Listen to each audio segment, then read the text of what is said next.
भारत ने women T20 world cup की मेजबानी से इनकार क्यों किया, आइए जानते हैं। वुमेन T20 वर्ल्ड कप 3 अक्टूबर से 20 अक्टूबर के दौरान बांग्लादेश में शेड्यूल है और इसकी मेजबानी बांग्लादेश के पास है। जबकि भारतीय मीडिया के मुताबिक ICC की जानिब से भारत को वुमेन T20 वर्ल्ड कप की मेजबानी की पेशकश की गई थी, जिसे भारत ने मुस्तरद कर दिया। इस हवाले से सेक्रेटरी BCCI जे शाह का कहना है कि ICC ने हमें कहा था कि हम वर्ल्ड कप की मेजबानी करें, लेकिन हमने वाज़ेह अल्फाज में इनकार कर दिया। जे शाह ने इनकार की वजह बताते हुए कहा कि अभी मानसून सर पर है और हमने अगले साल वुमेन वर्ल्ड कप की मेजबानी भी करनी है।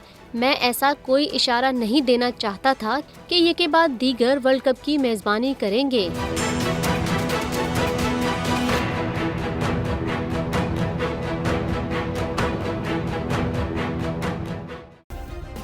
सब्सक्राइब करें और बेल दबाएं ताकि कोई खबर रह न जाए।